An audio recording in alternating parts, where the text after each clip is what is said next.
Date है आज 17 अगस्त 2021। ये सब टॉपिक कवर करेंगे, उसके बाद क्वेश्चन करेंगे जो कुछ करंट अफेयर और स्टैटिक पोर्शन पे बेस्ड होंगे। फर्स्ट टॉपिक है CSIR अरोमा मिशन। CSIR का मतलब है council of scientific and industrial research. India की सबसे लार्जेस्ट ये रिसर्च एंड डेवलपमेंट की ऑर्गेनाइजेशन है जो रिसर्च वगैरह करती रहती है। इसने एक मिशन चलाया है अरोमा मिशन। एक मीटिंग हुई थी अभी जो 75th इंडिपेंडेंस डे, हमने जो आज़ादी दिवस मनाया अपना स्वतंत्रता दिवस 75वां 15 अगस्त को, उसकी ईव पे हुआ। ईव का मतलब है एक दिन पहले की शाम, जैसे 15 अगस्त को होता है स्वतंत्रता दिवस, इसकी एक दिन पहले हो गया 14 अगस्त की शाम को ये मीटिंग हुई साइंस एंड टेक पे। इसमें कहा गया कि जम्मू कश्मीर में पर्पल रिवॉल्यूशन चलाई जाएगी। पर्पल रिवॉल्यूशन का मतलब है कि उसमें लावेंडर की कल्टीवेशन की जाएगी। लावेंडर क्या होता है, देखो ये कुछ फूल टाइप होते हैं ऐसे। ये अरोमा जो मिशन है, अरोमा का मतलब है सुगंध, खुशबू।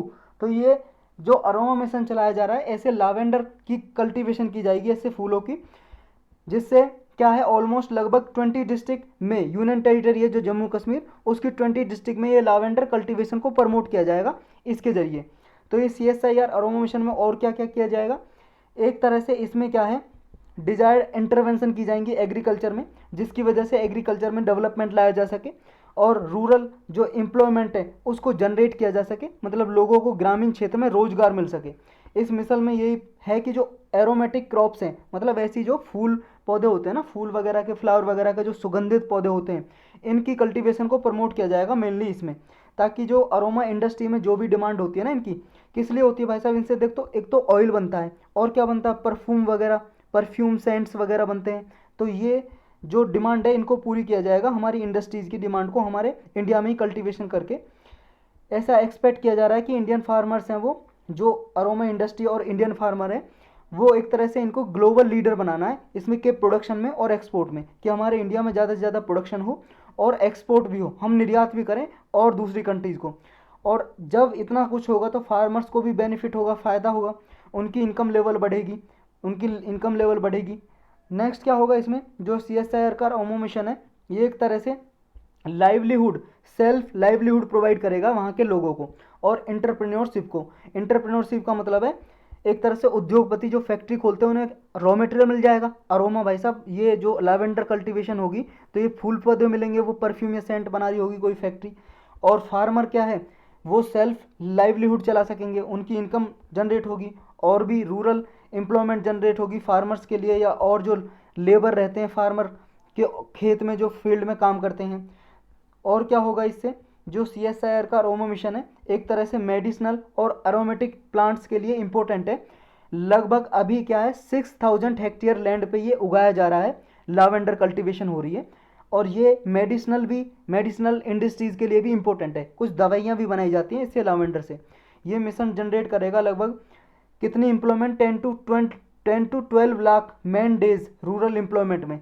लगभग ये 500 टन असेंशियल ऑयल जिसकी वैल्यू है 60 करोड़ रुपए की, इतना प्रोडक्शन पिछले 2 सालों में किया है इस लावेंडर कल्टीवेशन से, जो फूल पौधे की जो ये खेती होती है। तो इसको आगे और ज़्यादा प्रमोट करने का गवर्नमेंट का प्लान है।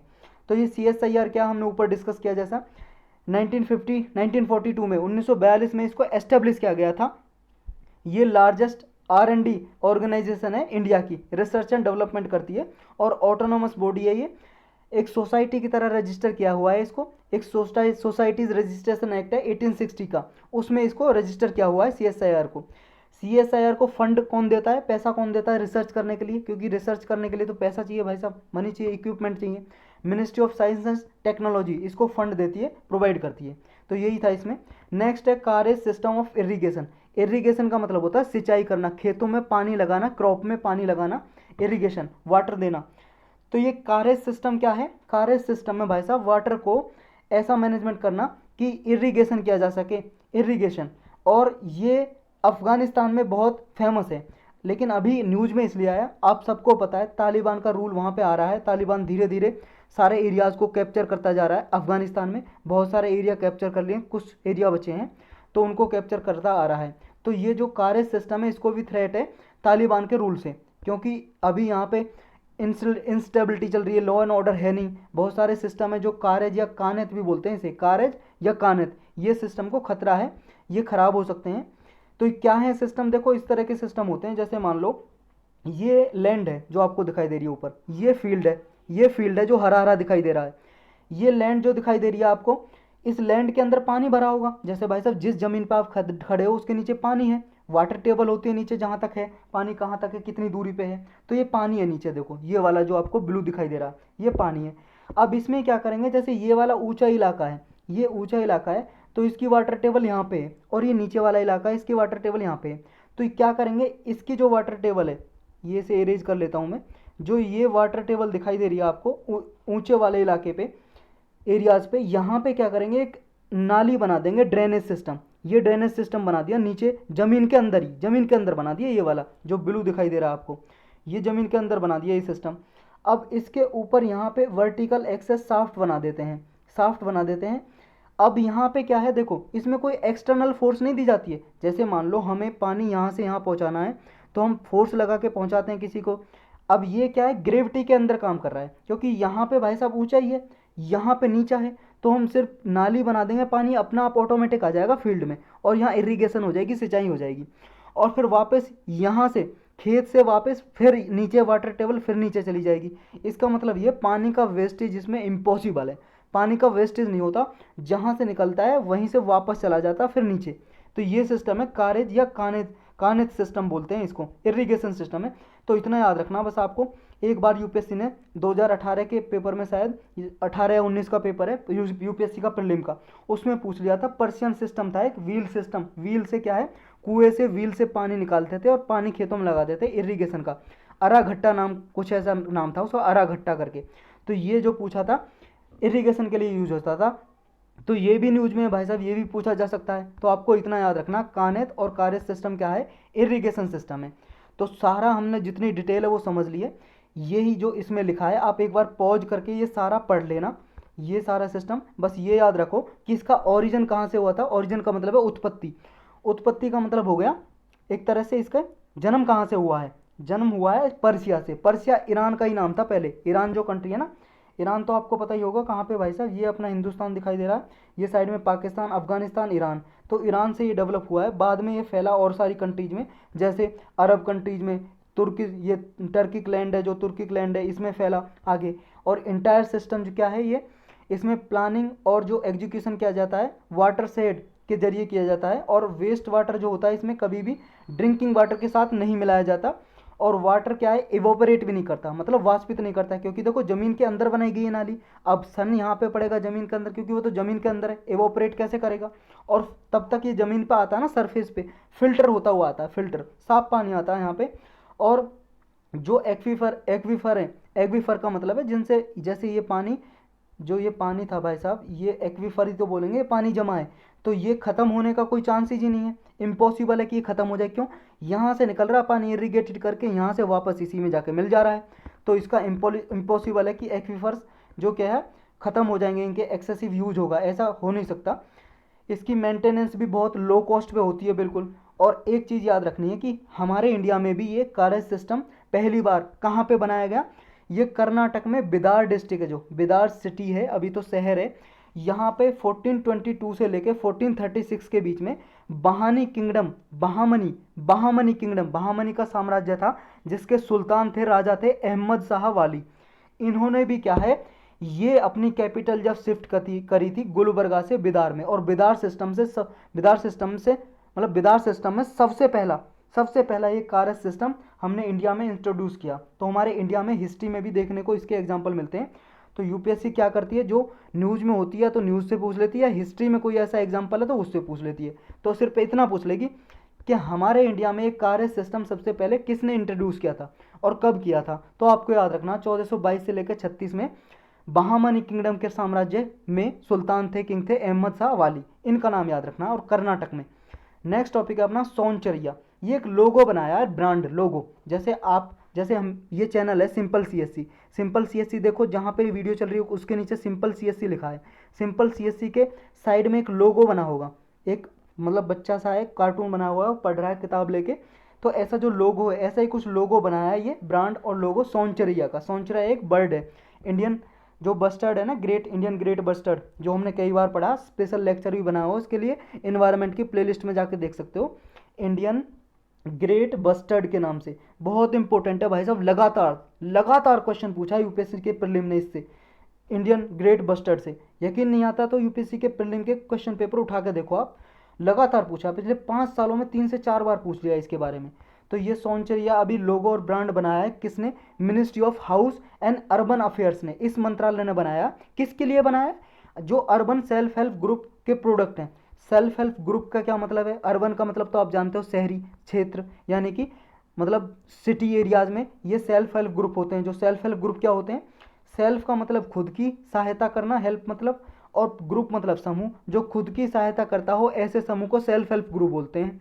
कोई भी आदमी, मान लो आपके गांव में, एरिया में, सिटी में, कॉलोनी में, शहर में, कहीं भी आप रहते हो, वहाँ पे 10-15 आदमी मिलके एक ग्रुप बना लें और वो कहेंगे भाई साहब हम सारे मिलके ये सिलाई मशीन का सेंटर खोलेंगे, जो भी खर्चा आएगा आपस में बांटेंगे और अपना प्रोडक्ट बेचेंगे, एक ब्रांड बना लेंगे अपनी, ऐसे कुछ ये बना लेते हैं। तो सेल्फ हेल्प ग्रुप जो अर्बन एरियाज में जो प्रोडक्ट बनाते हैं उनके लिए एक लोगो बना दिया मिनिस्ट्री ने सौंचरैया का। इससे एक फ़ायदा क्या होगा?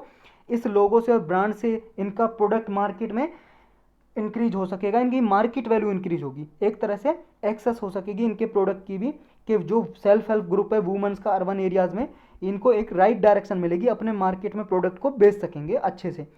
नेक्स्ट टॉपिक है अपना 3 new species of wild balsam identified in Kerala. देखो जो केरल है अपना, केरल है उसमें वाइल्ड बालसम की न्यू स्पीसीज मिली है 3। ये है भाई साहब वाइल्ड बालसम, ये एक पौधा सा होता है, इसकी 3 स्पीसीज मिली हैं। आपको याद सिर्फ इतना रखना है, ये बालसम की स्पीसीज कहाँ पे मिली है? वेस्टर्न घाट में। केरल में भी तो है वेस्टर्न घाट भाई साहब, पहाड़ियाँ जो हमारी वेस्टर्न घाट की, वेस्टर्न घाट की पहाड़ियाँ हैं जो कहाँ से कहाँ तक है, गुजरात से लेकर केरल तमिलनाडु तक फैली हुई है भाई साहब ये। और यूपीएससी ने इतना भी पूछ लिया था कितने स्टेट में फैला हुआ है वेस्टर्न घाट, तो आप मुझे कमेंट सेक्शन में लिख के बताओ कितने स्टेट में ये वेस्टर्न घाट की पहाड़ियाँ आती हैं, फैली हुई हैं। तो ये अभी जो स्पीसीज है ये कौन सी फैमिली से बिलोंग करता है? इसका जीनस है इम्पेसेंस, जिसका नाम है बालसमीनासी। और ये प्लांट का जीनस पॉपुलर है किस नाम से? मलयालम भाषा में इसको बोलते हैं कासीथुम्बा, कासीथुम्बा बोलते हैं। और ये वेस्टर्न घाट में सदर्न केरल में इदुक्की डिस्ट्रिक्ट में पाया गए ये 3 स्पीसीज। ये 3 स्पीसीज के जो नाम रखे हैं, नाम किसके नाम पे रखे हैं? Communist veteran former chief minister हैं, मतलब केरल के चीफ मिनिस्टर हैं कम्युनिस्ट पार्टी के, कम्युनिस्ट पार्टी एक कम्युनिस्ट पार्टी ऑफ इंडिया, उसके चीफ मिनिस्टर रहे थे सीएम केरल के मुख्यमंत्री वीएस अच्युतानंदन, और हेल्थ मिनिस्टर रहे थे फॉर्मर हेल्थ मिनिस्टर एक के सैलजा। इनके नाम पे इनका नाम रखा गया स्पीसीज का, तो आपको याद रखना बस इतना ही। नेक्स्ट है Sainik schools now open for girls as well. प्रधानमंत्री ने अपना 15 अगस्त पे जो भाषण दिया उसमें घोषणा की, अनाउंसमेंट की कि अब से क्या है 75th इंडिपेंडेंस डे मनाया जा रहा है, तो अब से क्या है जो सैनिक स्कूल होंगे, एक अलग कैटेगरी के स्कूल होते हैं भाई साहब ये सैनिक स्कूल। तो इनमें अब तक सिर्फ बॉय ही पढ़ने के लिए आज़ादी थी, सिर्फ लड़के ही पढ़ सकते थे, लड़कों ही एडमिशन मिलता था लड़कों को ही। तो अब से ये लड़कियों के लिए भी खोल दिए गए। तो ये सैनिक स्कूल कब खोले गए थे हमारे इंडिया में? देखो ये जो वी.के.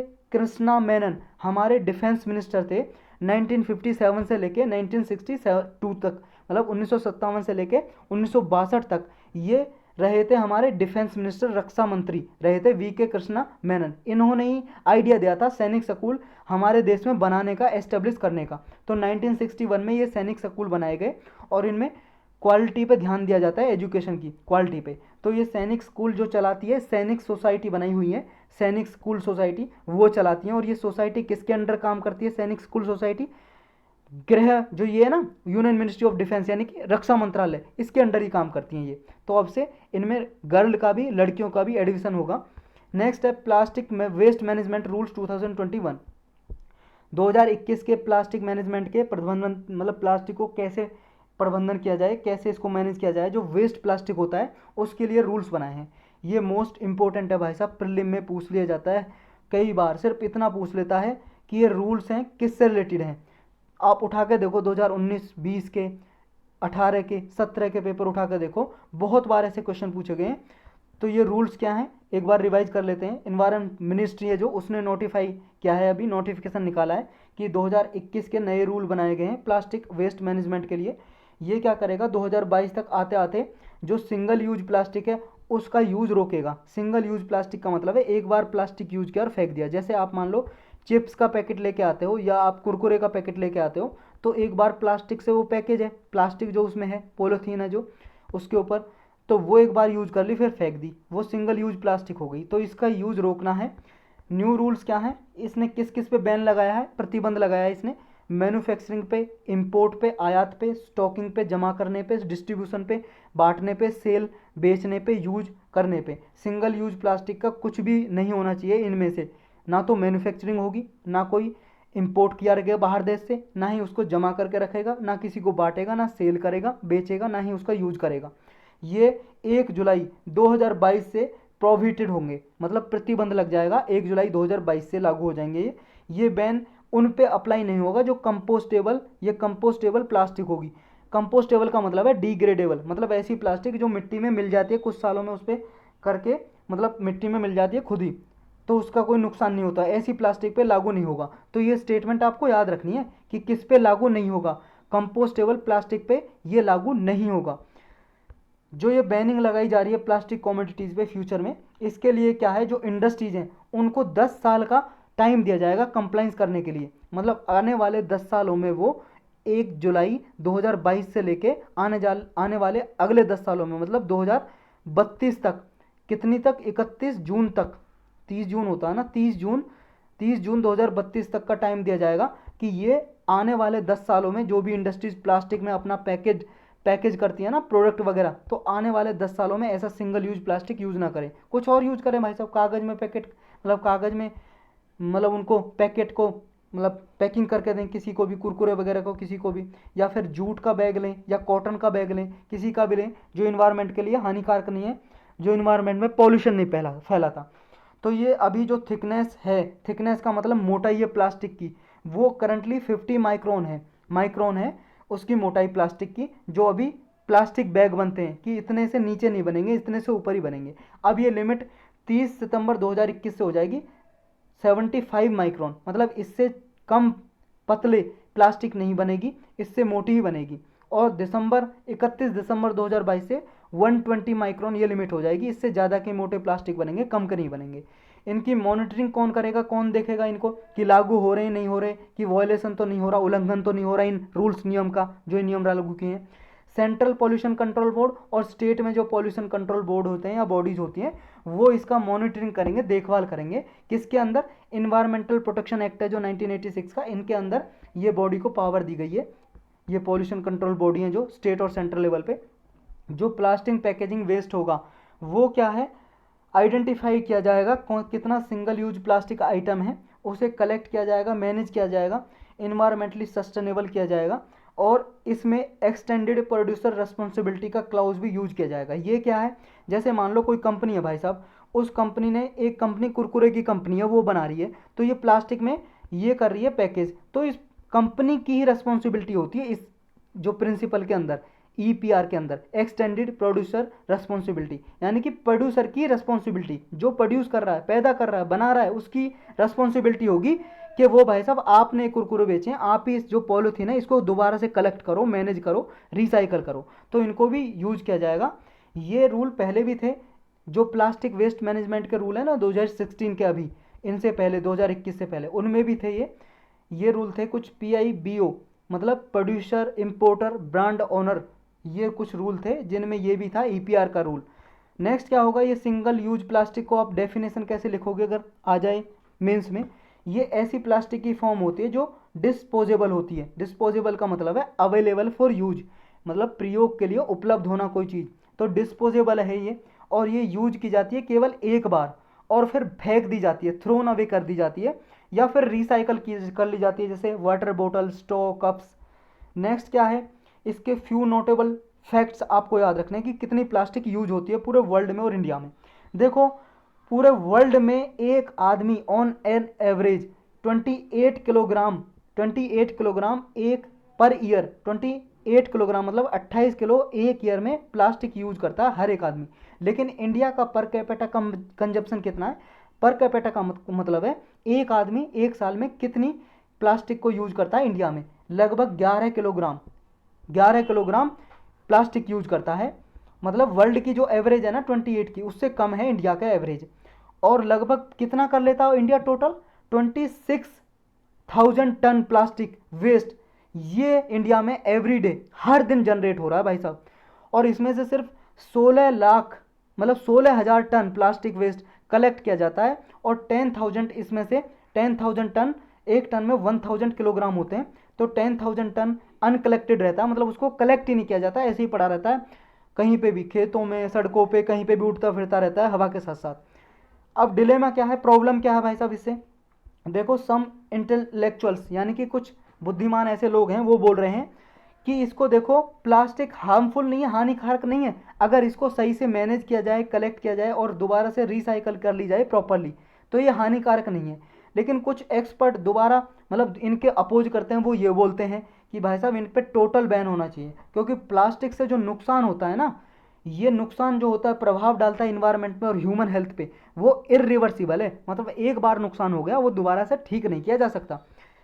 अब रेस्पॉन्स क्या है इस बैन का, प्रतिबंध का? देखो, जो वर्ल्ड वाइल्ड लाइफ फंड एक ऑर्गेनाइजेशन है, वर्ल्ड वाइल्ड लाइफ फंड, इसके अकॉर्डिंग जो प्लास्टिक क्या है, वो इन्वायरमेंट के लिए हार्मफुल है, अगर ये नॉन बायोडिग्रेडेबल है तो ये हानिकारक है। इससे क्या होता है, वेस्ट प्लास्टिक बैग्स हैं वो हमारे लैंड और वाटर को इमेंसली का मतलब है बहुत ही अधिक मात्रा में ये पॉल्यूट कर रहे हैं, प्रदूषित कर रहे हैं, क्योंकि वाटर बॉडीज में चले जाते हैं, लैंड पे पड़े रहती है प्लास्टिक। और प्लास्टिक बैग क्या करते हैं, ये एनिमल लाइफ के लिए भी नुकसानदायक हैं, क्योंकि ये क्या है, एनिमल खा जाते हैं, बहुत से गाय वगैरह आपने ऐड देखी होगी, गाय तो प्लास्टिक खा रही है, ऐसी प्लास्टिक खा देते हैं, उनकी हेल्थ पे इम्पेक्ट डालता है। इनसे केमिकल रिलीज होते हैं प्लास्टिक से, जो मिट्टी में मिल जाते हैं, मिट्टी की फिर उसको फर्टिलिटी को ये रिड्यूस कर देते हैं, यानी कि सॉइल को इनफर्टाइल, अनउपजाऊ बना देते हैं। नेक्स्ट क्या है, जो प्लास्टिक बैग है इनका ह्यूमन हेल्थ पे भी नेगेटिव इम्पैक्ट है, प्रभाव है। और प्लास्टिक बैग क्या है, ये ड्रेनेज प्रॉब्लम भी करते हैं, जैसे मान लो रिवर में आके जमा हो गए तो रुक जाएंगे, अब ये रुक जाए तो जाम लगा दिया भाई साहब इन्होंने, पानी आगे नहीं जा पाएगा। और मान लो अगर बहुत तेज बारिश हो गई और रिवर में नीचे प्लास्टिक जमा हुआ है, तो रिवर की कैपेसिटी भी तो कम होगी। रिवर की कैपेसिटी मान लो यहाँ तक रिवर थी, ये भाई साहब ये मान लो ये रिवर का सतर था, मतलब लेट लेवल था यहाँ तक, नीचे तक, लेकिन यहाँ तक इसमें भर गया प्लास्टिक, अब केवल इतनी इतनी बच गई, इतनी इतनी बच गई ऊपर तक। इसे ना नए पेन से दूसरा पेन लेते हैं तब समझ आएगा आपको।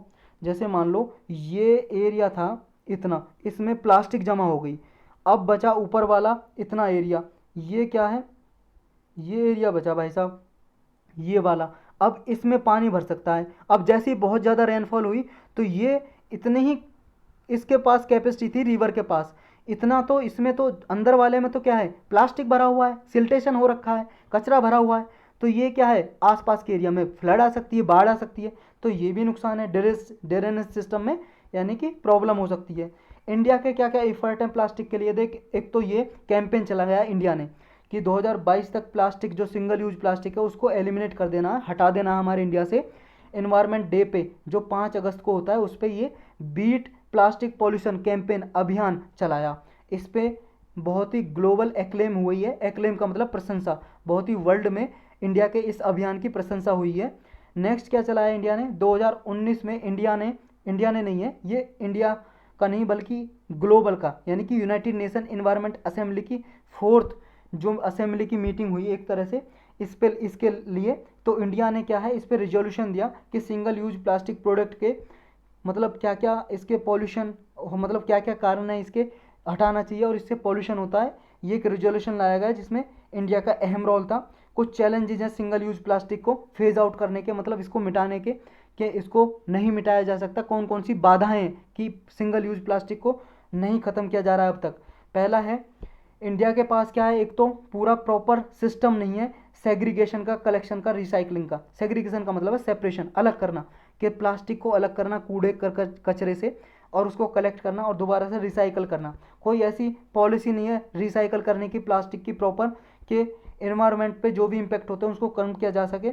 और जो पॉल्यूशन कंट्रोल बोर्ड है वेरियस स्टेट्स में, इन्होंने इन्वायरमेंटल इशू रेज किए हैं कि रिसाइकलिंग प्रोसेस अच्छा नहीं है। सिंगल यूज प्लास्टिक का जो वो एक अच्छा बिजनेस है हमारे इंडिया में, क्योंकि बहुत सारी चीज़ें हैं, प्रोडक्ट हैं, वो पैकेज होती हैं, इसमें बहुत सारे पैकेट प्लास्टिक के यूज होते हैं, तो ये क्या है इसलिए चलता आ रहा है। इकोनॉमिक्स भी फेवर करती है, क्योंकि प्लास्टिक प्रोडक्शन के लिए उससे क्या है एम्प्लॉयमेंट भी मिलती है भाई साहब कंपनियों में जहाँ पे ये होती है प्रोडक्शन। और इससे क्या है प्रोडक्ट भी सेफ बचा रहता है। नेक्स्ट है जो सिग्निफिकेंट अमाउंट है इनका, ये रिवर में या ओशन में या लैंडफिल्स में जमा हो जाता है, और जब रिवर वगैरह में ओशन में जमा हो जाएगा तो उसको रिसाइकल कैसे करेंगे, वो नॉट रिसाइकलेबल है। मतलब भाई साहब समुद्र में जाके कौन प्लास्टिक को लेके आएगा उसके बेड से, ये बताओ आप। नेक्स्ट है कि जो ट्रेड बॉडीज हैं जैसे all India plastic manufacturer association है, एक ग्रुप है कुछ लोगों ने मिला के बनाया हुआ है जो प्लास्टिक मैन्युफैक्चरर हैं, उनके प्रोटेक्शन के लिए गवर्नमेंट के सामने इनकी डिमांड रखती है। तो इसका कहना है कि इसने रिकमेंडेशन दिया, सिफारिश दी है कि गवर्नमेंट को क्या है, जो ये डेडलाइन है जो 2022 से 1 जुलाई 2022 से शुरू होने वाली है, इसको एक्सटेंड किया जाए, क्योंकि कोविड-19 की वजह से हमारे ऊपर मैन्युफैक्चरिंग जो कंपनी है बहुत ही चैलेंजेज हैं। तो आप इसको बढ़ा के 1 साल और एक्स्ट्रा दे दो हमें 2023 तक। अब नीड ऑफ द आवर क्या है, अभी करने की क्या जरूरत है, देखो जो प्लास्टिक है उसको क्या है स्वच्छ भारत अभियान के थ्रू कलेक्ट करना चाहिए, एक तरह से रिसाइकलेबल बनाना चाहिए। जो स्वच्छ भारत अभियान चलाया जा रहा है अभी तक चल रहा है, और इस जो चलाया गया था 2014 में, तो ये क्या है प्लास्टिक को भी रिसाइकल करने के लिए इसको इंक्लूड करना चाहिए इस अभियान में। और जो बायोडिग्रेडेबल प्लास्टिक है उनको प्रमोट करना चाहिए इनका यूज को, मतलब ऐसी प्लास्टिक जो मिट्टी में मिल जाए अपना आप, उसका नुकसान ना हो इन्वायरमेंट पे। और खादी बैग्स होते हैं उनको यूज करना चाहिए, जूट के बने हुए बैग या फिर कॉटन के बने हुए बैग जिनसे कोई इन्वायरमेंट पे इम्पैक्ट ना हो, ऐसे बैग यूज करने चाहिए। और कलेक्शन को इंसेंटिवाइज करना चाहिए, मतलब जो भी कलेक्ट करवाए कंपनी वर्कर से किसी से भी, तो उनको बेनिफिट प्रोवाइड करने चाहिए, गवर्नमेंट को कुछ इंसेंटिव देने चाहिए। और क्या है जो प्रोड्यूसर हैं उन पे चार्ज लगाने चाहिए कि वो ज़्यादा से ज़्यादा प्लास्टिक में पैकेट अपना पैकेट प्लास्टिक का पैकेट बना रहे हैं, तो उन पे दबाव बनाया जाना चाहिए कि भाई साहब आप इनकी रिकवरी करोगे, रिसाइकलिंग करोगे, और जो वेस्ट है इसके लिए आप पे चार्ज लगाया जाएगा अगर आप नहीं करोगे। तो ये कुछ स्टेप लिए जा सकते हैं इसके लिए। नेक्स्ट टॉपिक है अपना how and why should India deal with Afghanistan now. Afghanistan के साथ अब इंडिया को क्यों और कैसे डील करनी चाहिए, क्योंकि आप सबको पता है तालिबान भाई साहब सारी स्टेज पे कब्जा कर लिया है, मेजर स्टेज पे, काबुल पे भी कर चुका है तालिबान। पहले तो ये बताओ तालिबान है क्या। देखो तालिबान क्या है, एक ग्रुप है वहाँ पे, रेडिकल ग्रुप। कहाँ पे, अफगानिस्तान में तालिबान। मतलब एक ये जो यूएसए है, यूएसए अमेरिका, उसने इसको टेररिस्ट ऑर्गेनाइजेशन डिक्लेयर किया हुआ है, आतंकवादी संगठन है ये तालिबान। एक लोग हैं अपनी आइडियोलॉजी फैलाना चाहते हैं, अपनी विचारधारा, इनकी कुछ ऐसी विचारधारा है, ये अफगानिस्तान पर रूल करना चाहते हैं, अफगानिस्तान की गवर्नमेंट इनके हिसाब से चले और ये गवर्नमेंट बनाए, ये सरकार बनाए। और अभी वहाँ पे जब कैप्चर कर लिए तो जो वहाँ के प्रेसिडेंट है अशरफ घानी, वो भाई साहब भाग गए हैं वहाँ से, निकल गए हैं, क्योंकि उनको भी डर लग रहा है कि कुछ भी हो सकता है। भाई साहब तालिबान ने कब्जा कर लिया, फोर्स के बल पे, बंदूक के बल पे गोलियां चला रहा है वहाँ पे, आपने इमेज मतलब देखा होगा न्यूज़ वगैरह में, इतनी न्यूज़ चल रही है। ऐसी आपत्ति आ गई है भाई साहब, कुछ लोग तो वहाँ से अमेरिका में जहाज़ जा रहा था और उस जहाज़ पे कुछ लोग बैठ गए बाहर ही, जैसे पाकिस्तान और इंडिया का बंटवारा हुआ था ना, ट्रेन के ऊपर बैठ के लोग गए थे, जो ट्रेन जा रही थी पाकिस्तान और पाकिस्तान से इंडिया में आ रही थी, तो ट्रेनों पे बैठ के आ रहे थे लोग, जगह ही नहीं थी, इतनी सारी ट्रेन कम थी। ऐसे हवाई जहाज़ में जा रहे थे, ये हवाई जहाज़ है मान लो जैसे, तो हवाई जहाज़ में क्या है, हवाई जहाज़ के बाहर ही यहाँ पे जगह होती है ना बाहर, उस पर बैठ के जा रहे हो, और ऊपर से जब हवाई जहाज़ उड़ा तो नीचे गिर गया। आपने देखा होगा, वो बीबीसी ने एक वीडियो जारी किया था, बीबीसी जो हिंदी न्यूज़ चैनल है। तो ये तालिबान ने कब्जा कर लिया भाई साहब, ये टेररिस्ट ग्रुप है। इसने क्या है 9/11 में, 9/11 एक अटैक, फेमस अटैक है जो इसने अटैक किया था, मतलब 11 सितंबर 2001 में यूएस में इसने आतंकवादी हमला किया था तालिबान ने। उसके बाद से अब आपको पता है यूएस तो भाई साहब बहुत खतरनाक है। यूएस ने कहा जब तक तालिबान को हम अफ़गानिस्तान की धरती से नहीं निकाल देंगे, हम अफ़गानिस्तान के फोर्सेज जो गवर्नमेंट है उसका साथ देंगे। तो अफ़गानिस्तान ने, मतलब अमेरिका ने, इस मैप पे देखो ये रहा अमेरिका, अमेरिका ने, ये अमेरिका है आपको दिखाई दे रहा होगा, पेन चेंज करते हैं, ये अफ़गानिस्तान है, ये मतलब ये अमेरिका है और ये अफ़गानिस्तान है, ये वाला अपना इंडिया के पास में, इंडिया पाकिस्तान अफ़गानिस्तान। तो अफ़गानिस्तान में इसने अपनी ट्रूप भेजी, अमेरिका ने, मतलब अपनी फोर्स भेजी कि हम जब तक अफ़गानिस्तान को आज़ादी नहीं दिला देंगे तब तक हम यहाँ पे, मतलब तालिबान से आज़ादी, तालिबान को ख़त्म नहीं कर देंगे और यहाँ पे गवर्नमेंट में स्टेबिलिटी नहीं आ जाएगी, तब तक रहेंगे। लेकिन अभी आप सबको पता है यहाँ से अफ़गानिस्तान से छोड़ के जा रहा है, सितंबर में सारी फोर्स मतलब वापस इसने ले ली है, इसने वापस फोर्स ले लेगी, बाकी की जो सितंबर में बाकी की बची हुई फोर्स वापस ले जाएगा, सितंबर तक इसने बोला था। और अभी इसने सारी लगभग अपनी ट्रूप का मतलब इसकी फोर्स वो सारी निकाल लिया अफ़गानिस्तान से इसने, अमेरिका ने। तो अब पहले तो अमेरिका के डर से तालिबान थोड़ा काबू में रहता था, लेकिन अब क्या है, इसने कब्जा कर लिया पूरे इस पे, अफगानिस्तान पे, लगभग सारी स्टेज पे। तो ये क्या है, अभी इंडिया को क्या करना चाहिए वो देखेंगे बाद में, अभी क्या क्या हुआ है वो देखते हैं पहले, कि मेजर स्टेज वगैरह पे अफगानिस्तान ने कब्जा कर लिया। देखो पहले 3 दिन पहले का मैप है भाई साहब, ये 3 दिन पहले जो रेड रेड आपको दिखाई दे रहा है ना, यहाँ पे था अफगानिस्तान का, अफगानिस्तान में तालिबान का कंट्रोल 3 दिन पहले का कर लिया ये। और जो येलो पार्ट दिखाई दे रहा है और ये आपको ब्लू पार्ट दिखाई दे रहा है, ब्लू पार्ट पे था गवर्नमेंट कंट्रोल, और जो येलो पार्ट था वो कंटेस्टेड था। यहाँ पे कुछ मतलब दोनों की मतलब रहते थे सैनिक वगैरह इनके। और अब देखो 1 दिन पहले का मैप, ये जो रेड रेड दिखाई दे रहा है, ये पूरा कब्जा कर लिया है किसने, तालिबान ने कब्जा कर लिया यहाँ पे, फोर्स के बल पे, बंदूक के बल पे। और यहाँ पे जो ये तालिबान है, नॉन गवर्नमेंटल प्लेयर है ये, एक तरह से गवर्नमेंट थोड़ी नहीं है, अभी ये गवर्नमेंट बनाना चाहता है, अपनी सरकार चाहता है, और ऐसे रूल बनाना चाहता है भाई साहब ये, कि महिलाओं को, गर्ल्स को पढ़ने नहीं दिया जाएगा, स्कूल में नहीं भेजा जाएगा। और एक रूल पता है इसका क्या है, महिलाओं को पढ़ने नहीं दिया जाएगा, एक रूल ऐसा है कि जब भी महिलाओं की डिलीवरी होगी, जब भी बच्चा होता है भाई साहब, माताएं अपने जन्म देती हैं बच्चों को, डिलीवरी होगी, तो वो डिलीवरी डॉक्टर जो कराएंगे वो डॉक्टर फीमेल होगा। अब एक बात बताओ, एक तरफ तो ये कहता है कि गर्ल को पढ़ाया नहीं जाएगा, स्कूल नहीं भेजा जाएगा, और एक तरफ कहता है कि फीमेल ही डिलीवरी करेंगी। अब ये कैसे पॉसिबल है ये बताओ, जब पढ़ेंगी नहीं तो डॉक्टर कहाँ से बनेंगी लड़कियाँ, और फिर डिलीवरी लड़कियाँ कैसे करेंगी। तो अब इस तालिबान को जाके कोई समझाए भाई साहब ये क्या करना चाहता है। तो ये अभी यहाँ से भाई साहब यूएस की जो डिसीजन है विदड्रॉल का अफगानिस्तान से, इसकी वजह से यहाँ पे वायलेंस हो गई है, क्योंकि यूएस ने तो अपने ट्रूप हटा लिए हैं यहाँ से, अपने सैनिक। तो अब सिग्निफिकेंस क्या है कि अफगानिस्तान में स्टेबिलिटी लाने की, मतलब स्टेबिलिटी का मतलब है लॉ एंड ऑर्डर मेंटेन रहे, किसी को फोर्स के बल पे नहीं, बल्कि यहाँ पे एक सरकार रहे अच्छी। तो यहाँ पे अच्छी स्टेबिलिटी लाने की ज़रूरत क्या अफगानिस्तान में, क्या इंपॉर्टेंस को उसकी, इसकी क्या सिग्निफिकेंस है।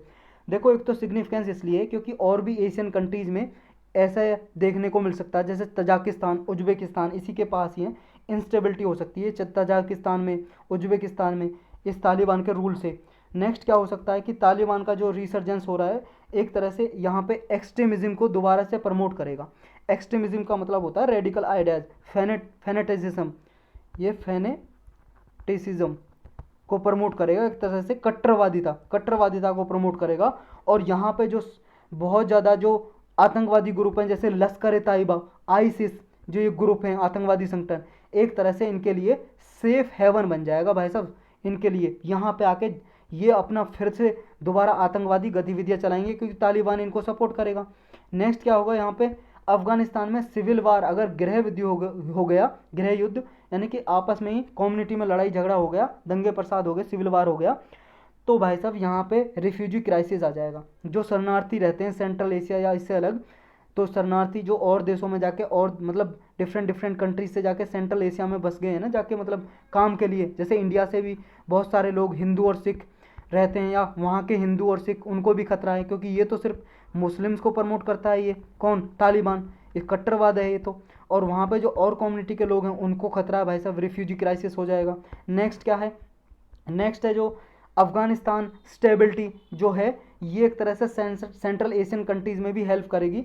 अगर यहाँ पे स्टेबिलिटी होगी तो ट्रेड के लिए आसानी होगी, क्योंकि इंडियन एशियन को जोड़ता है भाई साहब ये। जैसे मान लो ये अफगानिस्तान है, तो यहाँ पे मान लो ये सेंट्रल एशियन कंट्रीज मान लो ट्रेड करेंगी, तो अफगानिस्तान के जरिए, पाकिस्तान के जरिए इंडियन ओशन में कनेक्टिविटी बनती है इनकी। ये इंडियन ओशन है, इसका पार्ट अरेबियन सी है, तो यहाँ पे कनेक्टिविटी बनती है, तो इसमें स्टेबिलिटी रहेगी, एक तरह से ट्रेड होगा, इसके लिए इंपॉर्टेंट है ये।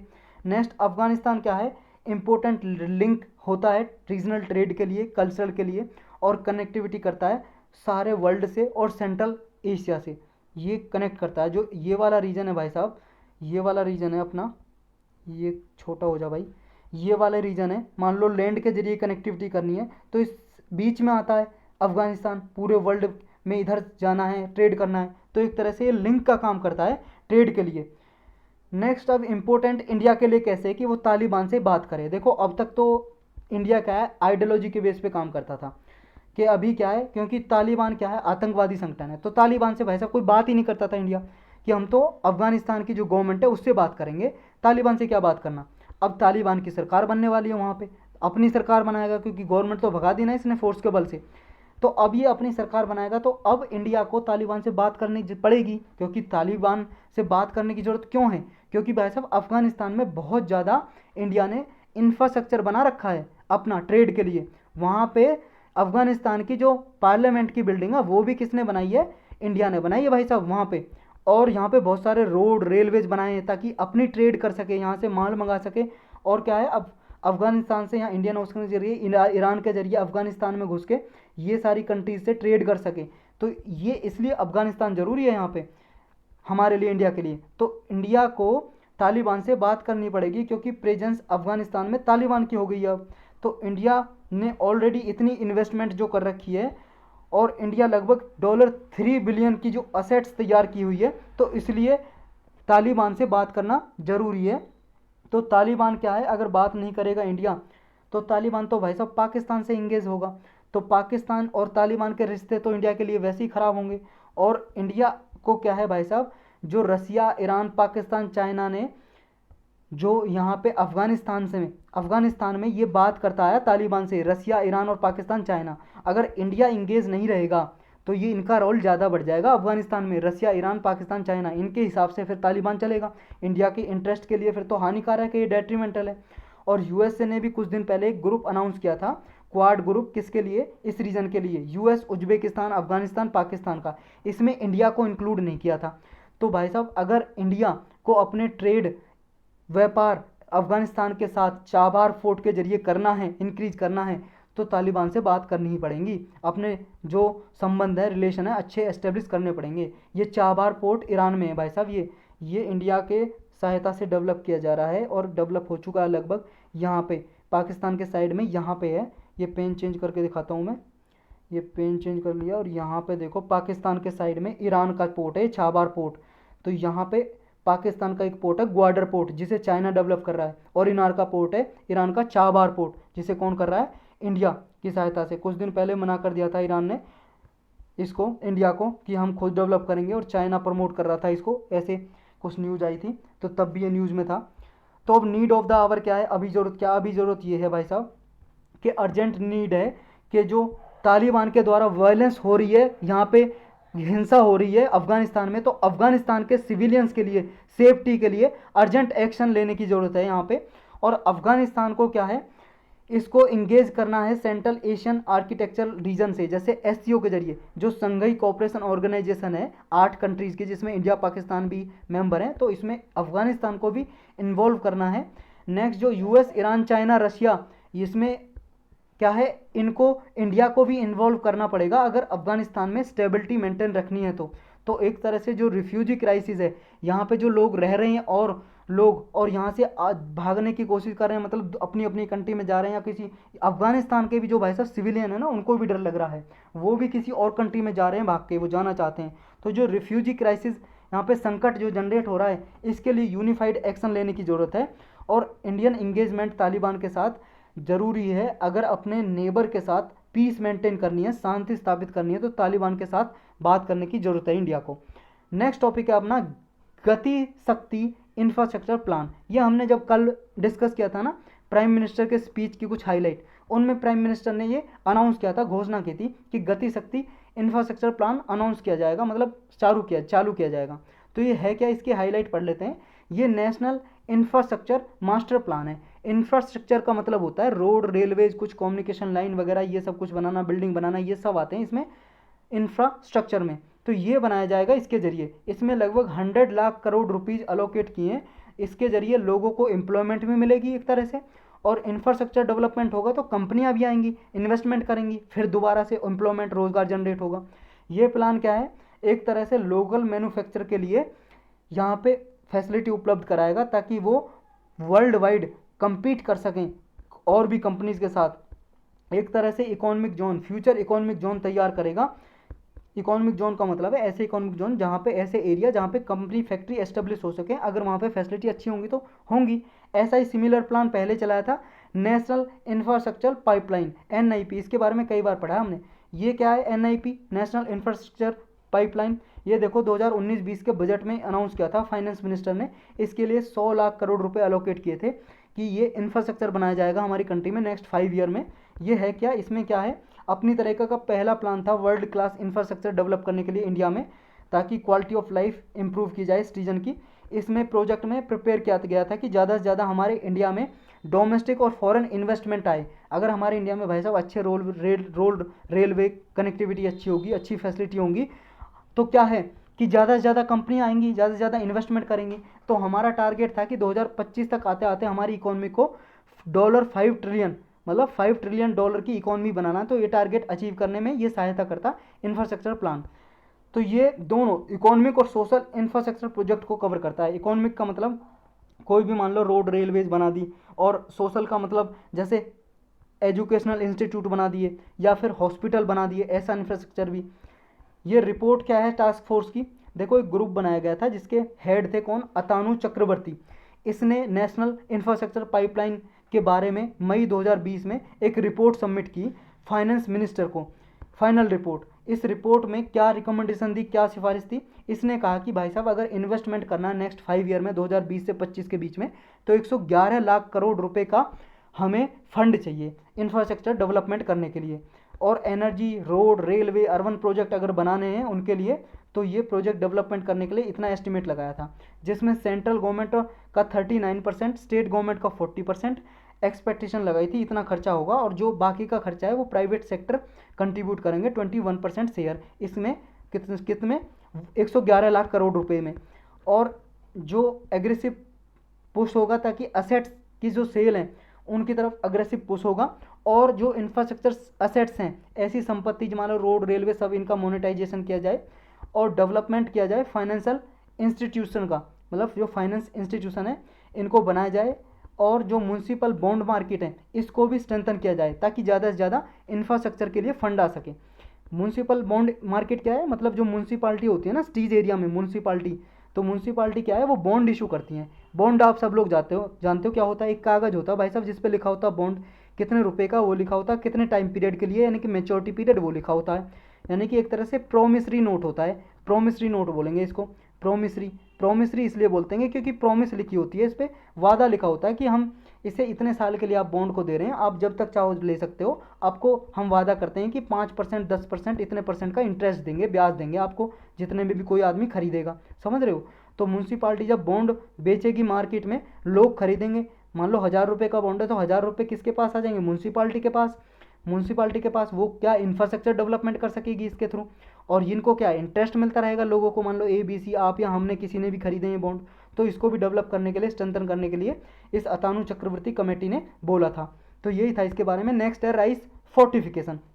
देखो राइस फोर्टिफिकेशन क्या है, फोर्टिफिकेशन का मतलब होता है एक तरह से फोर्टिफाई कर देना, मतलब कोई भी फूड है, फूड में कुछ मान लो न्यूट्रिएंट डाल दिया और अलग से, मतलब जैसे चावल में क्या है कार्बोहाइड्रेट ज़्यादा मिलता है और इसमें मान लो विटामिन A डाल दी, तो ये फूड का फोर्टिफिकेशन हो गया। अभी ये प्रधानमंत्री ने अनाउंस किया था कि जो PDS के जरिए जो पब्लिक डिस्ट्रीब्यूशन सिस्टम है ना भाई साहब, या मिड डे मील स्कीम, जो स्कूलों में राशन प्रोवाइड करते हैं, खाना दिया जाता है बच्चों को 8वीं क्लास तक, तो ये 2024 तक आते आते जो मिड डे मील स्कीम है और पब्लिक डिस्ट्रीब्यूशन सिस्टम, यानी कि जो गरीब लोगों को हर महीने चावल और गेहूं दिए जाते हैं ना 2 या 3 रुपये किलो के हिसाब से, 5 kg पर पर्सन के हिसाब से दिए जाते हैं, और जो अंत्योदय कैटेगरी में आते हैं, जो पुअरेस्ट ऑफ द पुअर है, उनको 35 किलोग्राम दिए जाते हैं पर मंथ।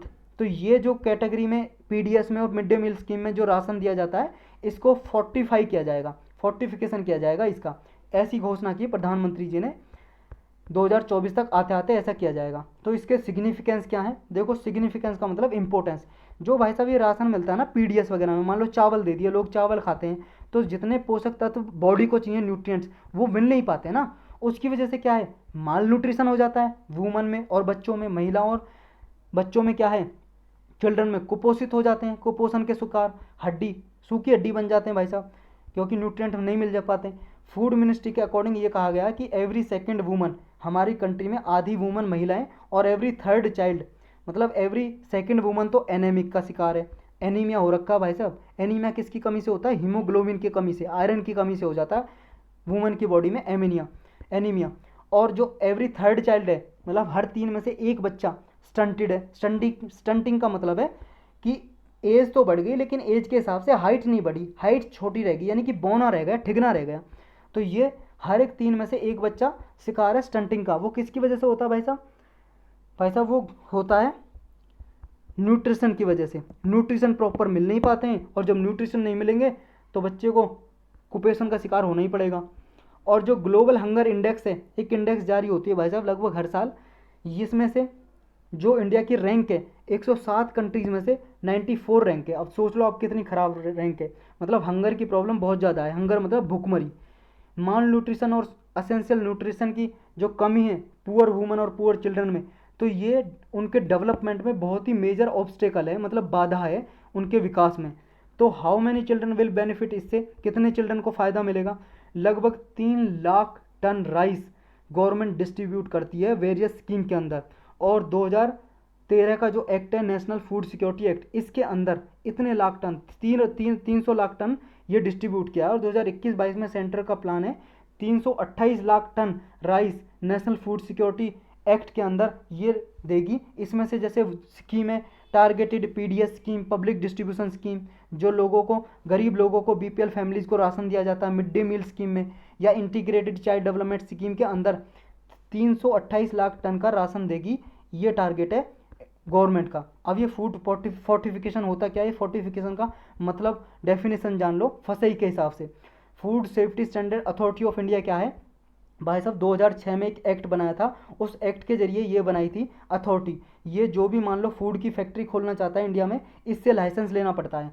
आप जाओगे, मान लो आप कोई फैक्ट्री खोल रहे हो किसी की भी, मान लो आप दूध की फैक्ट्री खोल रहे हो या किसी और की फैक्ट्री खोल रहे हो पनीर बनाने की, तो किससे लोगे लाइसेंस? फसई से लोगे। या कोई और मान लो कोई भी आप बिस्किट की फैक्ट्री खोल रहे हो, तो ये किससे लाइसेंस लोगे?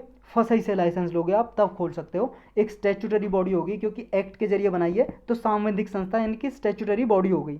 तो ये फूड के लिए स्टैंडर्ड सेट करती है। और इसने डिफाइन किया है कि फोर्टिफिकेशन क्या होता है। जैसे मान लो डेलिबरेटली, मतलब जानबूझकर अगर इंक्रीज कर दें, क्या इंक्रीज कर दें? कंटेंट असेंशियल माइक्रोन्यूट्रिएंट में, जो जरूरी माइक्रोन्यूट्रिएंट पोषक तत्व होते हैं हमारे लिए फूड में, उनमें कुछ हम इम्प्रूवमेंट कर लें जानबूझ के, और इनकी न्यूट्रिशनल क्वालिटी को बढ़ा दें, फिर इम्प्रूव कर दें पोषक तत्व को फूड में, और पब्लिक हेल्थ को बेनिफिट हो, और उनके जो हेल्थ के रिस्क हैं, जोखिम है, वो मिनिमल हो, कम से कम हो। यानी कि रिस्क को, हेल्थ के रिस्क को कम से कम करना है और न्यूट्रिएंट को बढ़ाना है, हेल्थ बेनिफिट को बढ़ाना है न्यूट्रिएंट के जरिए। जैसे मान लो ये राइस है, राइस में मान लो विटामिन ए डाल दिया हमने, और इस राइस को फिर खाया जाएगा, तो ये हो गया फूड फोर्टिफिकेशन। एक होता है बायो फोर्टिफिकेशन। बायो फोर्टिफिकेशन और फूड फोर्टिफिकेशन में क्या फ़र्क होता है ये बताओ आप? देखो थोड़ा सा फ़र्क होता है, ज़्यादा नहीं होता, फूड फोर्टिफिकेशन और बायो फोर्टिफिकेशन में। देखो अगर मान लो ये बीज है चावल का, इसमें चेंज कर दिया हमने, इसमें कोई मान लो इसमें विटामिन डाल दी, कोई विटामिन डाल दी, मतलब फूड फोर्टिफिकेशन कर दिया इसमें। तो अब इसे हम क्रॉप कल्टीवेशन करेंगे, उगाएंगे, तो ये तो हो गया बायो फोर्टिफिकेशन, जब हम खेत में उगाएंगे। अगर हमने फूड ऑलरेडी आ गया चावल, ये चावल है भाई साहब, ये चावल है, हम चावल में ही इसमें कुछ फोर्टिफाई कर दें, इसमें विटामिन डाल दें या कोई मिनरल्स ऐड कर दें, तो ये अब हम खाएं इसको, तो ये हो गया फूड फोर्टिफिकेशन। मतलब ऑलरेडी फूड में, खाने के पहले हम फूड में फोर्टिफिकेशन करें तो हो गया फूड फोर्टिफिकेशन। अगर हम बीज में फोर्टिफिकेशन करें, विटामिन वगैरह ऐड करें, तो हो गया बायो फोर्टिफिकेशन। फिर हम उसे उगाएंगे खेत में, उगा के जो उससे मिलेगा फिर उसे खाएंगे। और एक होता है जीएम, जेनेटिकली मॉडिफाइड क्रॉप। वो क्या होता है? लगभग सेम सा ही होता है। इसमें क्या है, जीन में चेंज कर देते हैं, उसके जीन में ही चेंज कर देते हैं ताकि वो पेस्ट रेजिस्टेंट हो। मान लो कुछ कीटनाशक मतलब की तरह काम करे ये खुद ही, मतलब कोई कीड़े वगैरह नुकसान ना पहुंचे पाए इसे। और मान लो अगर जीएम क्रॉप बना दी, चेंज कर दिया जीन में ही, इसके जीन में चेंज कर दिया, तो जीन में चेंज करने के कारण मान लो कहीं पे सूखा पड़ती है, ड्रॉट होती है, ड्रॉट कंडीशन, सूखा पड़ती है कहीं पे, ड्रॉट होती है, और या कहीं पे फ्लड आती है, तो इनको झेल सके ये प्लांट, ऐसा बन जाता है जीएम क्रॉप से। तो हमने ऑलरेडी पढ़ा हुआ है जीएम क्रॉप के बारे में भी। अब इसके जो फोर्टिफाइड राइस है ये क्या है, इसे देख लेते हैं। देखो फूड मिनिस्ट्री के अकॉर्डिंग जो फोर्टिफाइड राइस है ये एक तरह से विटामिन और मिनरल कंटेंट डाइट में इंक्रीज कर देता है। लगभग 1 किलोग्राम जो फोर्टिफाइड राइस होता है उसमें 28 मिलीग्राम से लेकर 42.5 तक आयरन होता है, और फॉलिक एसिड होता है इतना, और विटामिन होती हैं B12 करके कुछ इतने ग्राम। ये कितने ग्राम होती हैं कोई याद करने की ज़रूरत नहीं है, लेकिन एडिशन कर दिया जाता है कुछ फोर्टिफाइड और करके। जैसे राइस में जिंक डाल दिया जाएगा, विटामिन ए डाल दी जाएगी, vitamin B1, B2, B3, B6 ये डाल दिए जाते हैं, तो ये फोर्टिफिकेशन हो गया। यही था इसमें। नेक्स्ट है अपना हाइड्रोमेट्रोलॉजिकल क्लैमिटीज़। भाई साहब पानी पी लो यार, गर्मी बहुत ज़्यादा है, 1 मिनट रुको आप। आज ना हवा नहीं चल रही है और ह्यूमिडिटी बहुत ज़्यादा है कि नहीं। ह्यूमिडिटी का क्या मतलब होता है जानते हो आप? ह्यूमिडिटी का मतलब आर्द्रता, मतलब मॉइस्चर इन द एयर। जो एयर में मॉइस्चर होता है ना वेट वेपर फॉर्म में, उसी को बोलते हैं ह्यूमिडिटी। समझ रहे हो? जब ह्यूमिडिटी ज़्यादा होती है ना तो पसीना आता है ना बॉडी पे, वो पसीना सूख नहीं पाता। तो अब आते हैं अपने टॉपिक पे, ये तो हो गया एक्स्ट्रा ज्ञान। हाइड्रोमेट्रोलॉजिकल क्लैमिटीज़, क्लैमिटीज़ का मतलब होता है संकट, आपदा। और हाइड्रोमेट्रोलॉजिकल का मतलब है पानी से आया संकट। और पानी से कैसे आता है? या तो फ्लड आ गई, बाढ़ आ गई, या साइक्लोन आ गया, साइक्लोन तूफान आया, चक्रवात, चक्रवात बोलते हैं साइक्लोन को हिंदी में। साइक्लोन आ गया, चक्रवात, उसके साथ बारिश आई, बहुत ज़्यादा बारिश, और बारिश से बहुत ज़्यादा पानी भर गया, फिर फ्लड आ गई। और तूफान आया, तूफान ने पेड़ पौधे उखाड़ दिए, किसी का घर गिरा दिया, इतना तगड़े तूफान आते हैं। तो ये जो संकट आते हैं, इनका कितने संकट आते हैं, ऐसी रिपोर्ट डेटा तैयार किया यूनियन होम मिनिस्ट्री ने, अभी रिलीज किया है ऐसा डेटा कि इनसे हाइड्रोमेट्रोलॉजिकल क्लैमिटीज़ कितनी फैटिलिटीज़ होती हैं इनकी वजह से। फैटिलिटीज़ का मतलब कितने नुकसान होते हैं, कितनी मृत्यु होती हैं, कितनी डेथ होती है इनकी वजह से।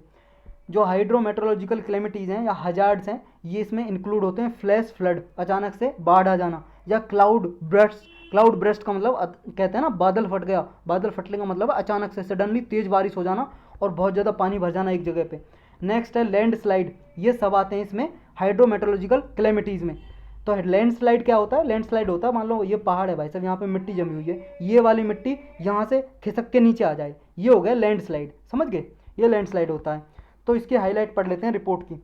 इसमें कहा है देखो, नियरली 6800 पीपल, इन्होंने अपनी जान गंवा दी है कंट्री ने पिछले 3 सालों में।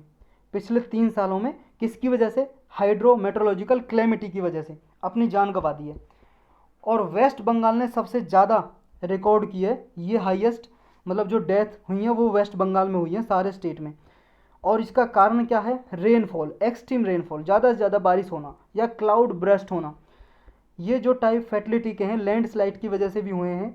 लैंडस्लाइड अक्सर होता है पहाड़ी इलाकों में, जैसे हिमालयन स्टेट है, हिमाचल प्रदेश, उत्तराखंड, जम्मू कश्मीर, ये वाले इलाके हो गए, सिक्किम, अरुणाचल प्रदेश, ये वेस्टर्न घाट का इलाका हो गया, वेस्टर्न घाट हमारा है जो, या कोंकण एरिया हो गया। कोंकण एरिया वेस्टर्न घाट का ही पार्ट है भाई साहब, कोंकण एरिया। या फिर आप जैसे मान लो जो सेंट्रल गवर्नमेंट या स्टेट गवर्नमेंट की जो टीम होती है, डिजास्टर रिस्पॉन्स फंड होता है, उसका जो पैसा जमा होता है इसमें से फंड रिलीज़ किया गया गवर्नमेंट ने, और महाराष्ट्र को सबसे ज़्यादा फंड दिया इसके अंदर, सेंट्रल डिजास्टर रिस्पॉन्स फंड में से और स्टेट डिजास्टर रिस्पॉन्स फंड में से। नेक्स्ट क्या किया गया?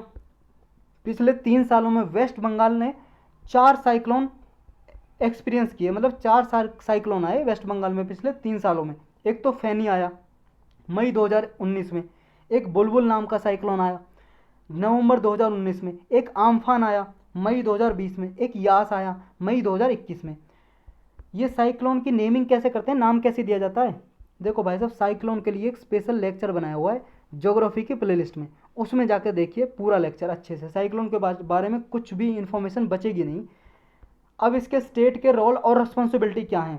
देखो इसकी रिस्पॉन्सिबिलिटी और इसका रोल है जो ये डिजास्टर मैनेजमेंट एक्ट है हमारा 2005 का, बहुत ही इंपॉर्टेंट एक्ट है। हर साल कोई सा साल ऐसा नहीं है, हर साल यूपीएससी जीएस पेपर 3 होता है ना जो इकोनॉमी का, उसमें हर साल डिजास्टर मैनेजमेंट एक्ट से एक क्वेश्चन पूछती है कि डिजास्टर मैनेजमेंट से रिलेटेड, फ्लड से रिलेटेड आ जाएगा या किसी और से रिलेटेड आ जाएगा, ड्रॉट से रिलेटेड, तो सब कोई भी क्वेश्चन आ सकता है इससे रिलेटेड। तो बहुत इंपॉर्टेंट टॉपिक है भाई साहब ये। तो ये डिजास्टर मैनेजमेंट एक्ट है, ये स्टेट को एम्पावर करता है कि नेचुरल क्लेमिटीज़ होंगी उनके लिए डेथ को प्रिवेंट करने के लिए, मृत्यु को कम से कम करने के लिए क्या कौन कौन से एक्शन लिया जाए। तो ये डिजास्टर मैनेजमेंट क्या है? देखो इस एक्ट के अकॉर्डिंग, 2005 के एक्ट के अकॉर्डिंग, डिजास्टर मैनेजमेंट का एक्ट है जो, इसके अकॉर्डिंग क्या है, डिजास्टर मैनेजमेंट किया जाता है। कहीं पे भी मान लो आपदा संकट आती है, साइक्लोन आ गया, कुछ आ गया, अर्थक्वेक आ गया, या कुछ भी बाढ़ आ गई, तब क्या जाता है, प्लानिंग की जाती है इसके जरिए, ऑर्गेनाइज, कोऑर्डिनेटिंग, इम्प्लीमेंटेशन मेजर्स ये लिए जाते हैं। कौन कौन से मेजर्स? एक तो भाई साहब जो भी डिजास्टर से खतरा है उसको प्रिवेंट किया जाएगा, रोका जाएगा, रिस्क रिडक्शन किया जाएगा, डिजास्टर की वजह से जो भी मान लो खतरा है आगे उसको रिडक्शन ज़्यादा से ज़्यादा कम किया जा सके। नेक्स्ट, तैयार रहना पड़ेगा, रेडीनेस, कि डिजास्टर से लड़ने के लिए हमेशा तैयार। प्रॉम्प्टनेस, जल्दी से जल्दी, डिजास्टर कोई आ गया जल्दी से जल्दी टीम भेजी जाए डिजास्टर मैनेजमेंट की, और उसे जल्दी से जल्दी डिजास्टर को हैंडल किया जाए। एसेस किया जाए कि कोई भी डिजास्टर से कितना प्रभाव पड़ेगा, कितनी सीवियरिटी होगी, कितने नुकसान होगा, इसका मूल्यांकन किया जाए। रेस्क्यू और रिलीफ, अगर डिजास्टर आ गया तो वहाँ पे रेस्क्यू ऑपरेशन चलाए जाएंगे। रिलीफ, लोगों को खाने पीने का सामान दिया जाएगा। रिहेबिलिटेशन एंड रिकंस्ट्रक्शन, लोगों को जो नुकसान हुआ है अलग घर बनाए जाएं, उनको थोड़ी सहायता देगी गवर्नमेंट, और रिकंस्ट्रक्ट करेगी जो भी इंफ्रास्ट्रक्चर वहाँ पे टूटा है। मान लो बिजली के खंभे टूट गए, पोल, इलेक्ट्रिसिटी पोल टूट गए, तो दोबारा से बनाया जाए। Organisation related to disaster management, कौन कौन सी ऑर्गेनाइजेशन है? देखो, एक तो नेशनल लेवल पे है नेशनल डिजास्टर मैनेजमेंट अथॉरिटी, जो नेशनल डिजास्टर मैनेजमेंट एक्ट है ना 2005 का, उसके जरिए ही बनाई गई है। और एक है भाई साहब, ये बनाती है नेशनल डिजास्टर मैनेजमेंट प्लान। एक है स्टेट लेवल पे स्टेट डिजास्टर मैनेजमेंट अथॉरिटी, ये स्टेट लेवल पे प्लान बनाती है। और एक है डिस्ट्रिक्ट लेवल पे डिस्ट्रिक्ट डिजास्टर मैनेजमेंट अथॉरिटी, ये डिस्ट्रिक्ट लेवल पे बनाती है। पॉलिसी और इनिशिएटिव क्या क्या हैं जो अभी लिए गए हैं इंडिया और वर्ल्ड के द्वारा? देखो, इंडिया एक तो सिग्नेटरी है Sendai framework for disaster risk reduction. UPSC सिर्फ इतना पूछ लेती है सेंडई फ्रेमवर्क किसके लिए है, तो आपको याद रखना है डिजास्टर रिस्क रिडक्शन के लिए, मतलब कोई आपदा संकट आ जाए उसको कैसे कम किया जाए। इसमें कुछ रूल्स प्रिंसिपल लिखे हुए हैं, उनको सब लोग माने, लोग का मतलब यहाँ पे है सब कंट्री, सब देश माने, तो ये कुछ रूल्स हैं। तो इंडिया ने भी साइन किया हुआ है इन रूल्स पे। सेंडई जगह है एक जापान में, वहाँ पे मीटिंग हुई थी, वहाँ पे अडॉप्ट किए थे कुछ फ्रेमवर्क रूल्स वगैरह।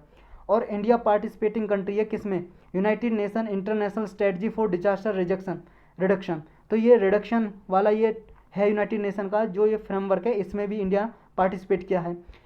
नेशनल डिजास्टर मैनेजमेंट प्लान है इंडिया का, जो डिफाइन करता है कि state government, central ministry, department, UT administration या डिस्ट्रिक्ट अथॉरिटी के या लोकल सेल्फ गवर्नमेंट के क्या क्या रोल रिस्पॉन्सिबिलिटी होंगी, सब ये प्लान डिफाइन करता है। नेक्स्ट है नेशनल डिजास्टर मैनेजमेंट सर्विस। इसमें क्या है, अथॉरिटी ने सेटिंग अप किया था, मतलब बनाया था वेरी स्मॉल अपर्चर टर्मिनल। ये क्या है, मिनिस्ट्री ऑफ होम अफेयर्स के अंदर एक नेटवर्क है, ये कनेक्ट करता है मिनिस्ट्री ऑफ होम अफेयर्स को भी, नेशनल डिजास्टर मैनेजमेंट अथॉरिटी को और फंड को, जो पैसा आता है नेशनल डिजास्टर को कम करने के लिए। और एक क्या है, जो इमरजेंसी ऑपरेशन सेंटर है वो भी सपोर्ट करते हैं इसमें, टेक्निकल इंफ्रास्ट्रक्चर और सपोर्ट प्रोवाइड करते हैं, कम्युनिकेशन इंफ्रास्ट्रक्चर और टेक्निकल सपोर्ट प्रोवाइड करते हैं। नेक्स्ट है कि लैंडस्लाइड रिस्क मैनेजमेंट यानी कि मिटिगेशन स्कीम, एक स्कीम है, मिटिगेशन का मतलब है कम करना, रिड्यूस करना। तो जो लैंड स्लाइड आते हैं उनके रिस्क को कम करने के लिए एक योजना है, जिसमें एक लैंडस्लाइड मिटिगेशन प्रोजेक्ट के जरिए फाइनेंशियल सपोर्ट दी जाती है कि ज़्यादा से ज़्यादा सपोर्ट किया जाए कि लैंडस्लाइड को हम हैंडल कर सकें अच्छे से। तो यही था आज के टॉपिक के बारे में। अब हम क्वेश्चन करेंगे। फर्स्ट क्वेश्चन है, बहुत ज़्यादा लेट हो गया आज, चलो कर ही लेते हैं क्वेश्चन। फर्स्ट क्वेश्चन है, आपको बताना है यूपीआई यूनिफाइड पेमेंट इंटरफेस के रिगार्डिंग कुछ स्टेटमेंट दी हुई हैं, आपको करेक्ट बताना है कौन सी है। देखो 2 बार यूपीएससी क्वेश्चन पूछ चुकी है इसके रिगार्डिंग, तो तीसरी बार पूछ ले कुछ कह नहीं सकते। तो मोस्ट इंपॉर्टेंट भाई साहब ये टॉपिक है। यूपीआई क्या है, एक इंस्टेंट पेमेंट सिस्टम है कि आप क्या है अपने अकाउंट से दूसरे अकाउंट में, दूसरे बैंक में हो, किसी बैंक में भी पेमेंट कर सकते हो। और ये किसने डेवलप किया था यूपीआई? एनपीसीआई ने, national payment corporation of India, जो 2008 में लगभग बनाई गई थी, और कंपनीज एक्ट के जरिए इसको रजिस्टर किया हुआ है एनपीसीआई को, और आरबीआई रेगुलेट करती है इस एंटिटी को। तो क्या ये सही है? नेक्स्ट बताना है कि ये जो यूपीआई सिस्टम है एनईएफटी पे इंफ्रास्ट्रक्चर पे बेस्ड है, मतलब नेशनल इलेक्ट्रॉनिक फंड ट्रांसफर है, उसके ऊपर ये बना हुआ है लगभग एक तरह से, उस पर काम करता है। एट प्रेजेंट क्या है, जो अपर लिमिट है यूपीआई की वो 1 लाख रुपए है पर ट्रांजेक्शन। तो आपको बताना है करेक्ट कौन सा है, 1 ओनली 1 3 या 2 3 या फिर 1 2 3। देखो दूसरा गलत है, क्योंकि ये एनईएफटी पे काम नहीं करता बल्कि आईएमपीएस पे, इमीडिएट पेमेंट सिस्टम, इस पे काम करता है। इमीडिएट पेमेंट सिस्टम या सर्विस इस पे काम करता है, ना कि एनईएफटी पे। तो ये गलत हो जाएगा, बाकी के 2 बिल्कुल सही हैं, सी आंसर करेक्ट हो जाएगा हमारा।